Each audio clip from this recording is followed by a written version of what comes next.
Coming up on Mountain News this morning, one county in the Commonwealth is remembering the lives lost to the COVID-19 pandemic.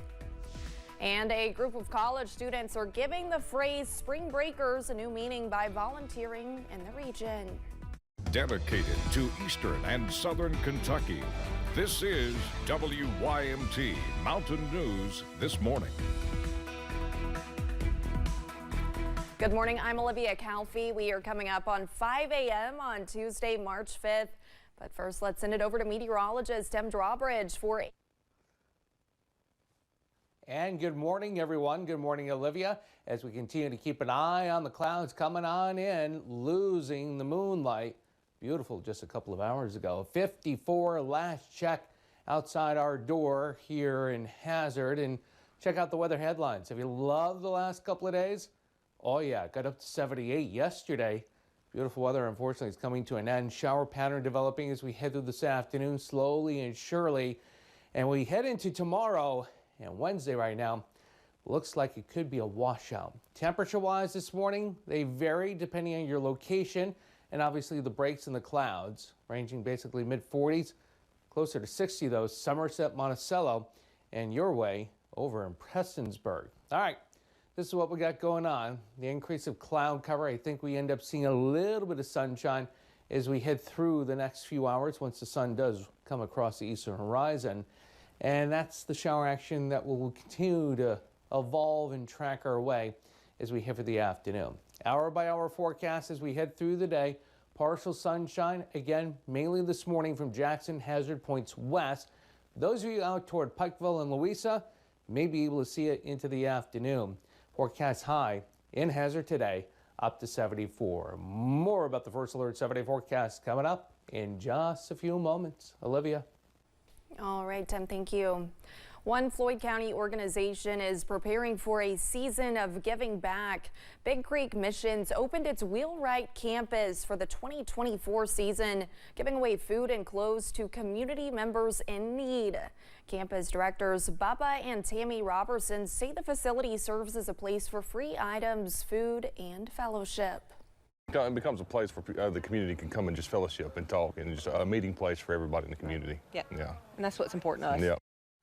Monday kicked off the season of sharing. The Wheelwright campus will be open every day Monday through the spring to help meet neighbors' needs. This week, a group of Boston College students are in Perry County helping rebuild. The 10 students are in the mountains for their spring break, working directly with the Housing Development Alliance staff. One student, Natalie Greiner, says the experience has already been heartwarming and full of new opportunities. Learning their stories and just connecting with people, and this is my first time working on a house, so it's been fun learning how to paint and stuff. Greiner and some of her classmates spent the day at Blue Sky Subdivision in Perry County working to finish a home for a flood survivor alongside staff from the Housing Development Alliance. Investigators say a patient was killed in an ambulance crash over the weekend. It happened on the Mountain Parkway. The Clark County coroner says 66-year-old Deborah Akers of Elkhorn City was a patient in the ambulance when it hit a guardrail and flipped.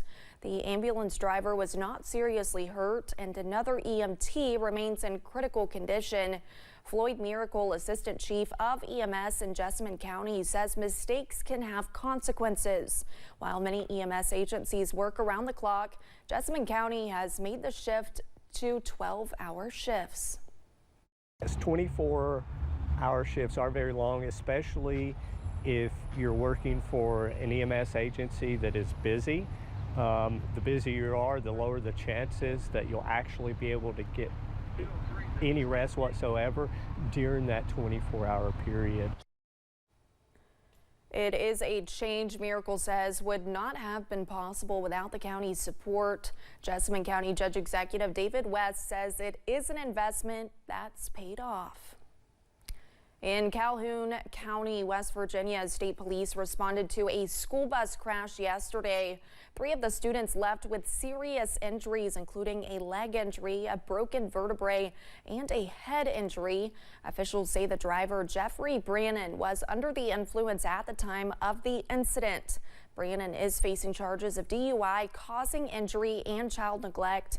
This comes after West Virginia State Police say his blood alcohol level was .127. It's almost a sheer panic at that point. You got children involved in a serious crash like this. You're always thinking the worst before you get here. So even when we got here, it was pretty bad. So law enforcement, EMS, and fire from all over the region came to assist in this. The extent of the other injuries are not clear at this time. Brannon is due back in court on March 14th at 2:30 p.m. A Michigan man is facing charges after police in Laurel County say they found more than 100 grams of fentanyl on him. 25-year-old DeAndre Chappell was taken into custody last weekend in London. Police say they found about 104 grams of fentanyl in Chappell's possession.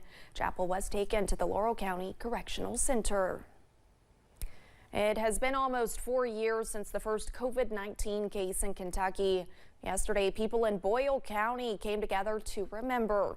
WYMT's Phil Pendleton has more on what people said in looking back on the numerous losses.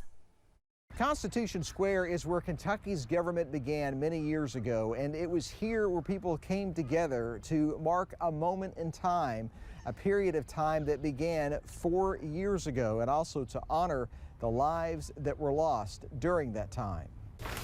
COVID-19 reared its ugly head in Boyle County, and the virus caused its most devastating impacts towards the fall and winter of 2020.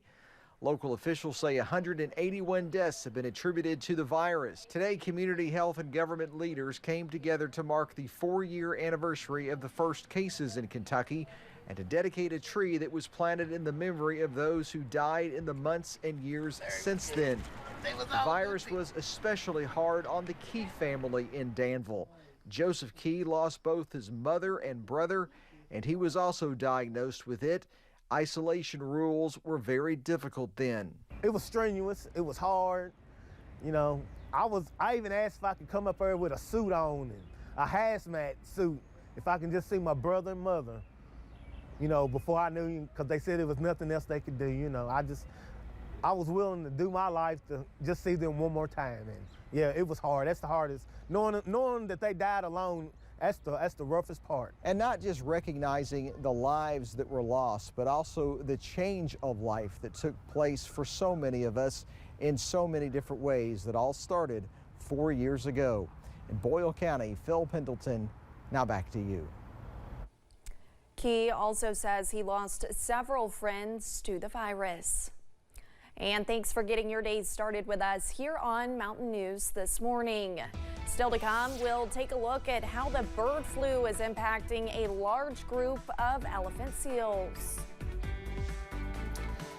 Weather-wise this morning, waking up to an increase of cloud cover. The question is that the precursor to an increase of rain chances? We'll let you know.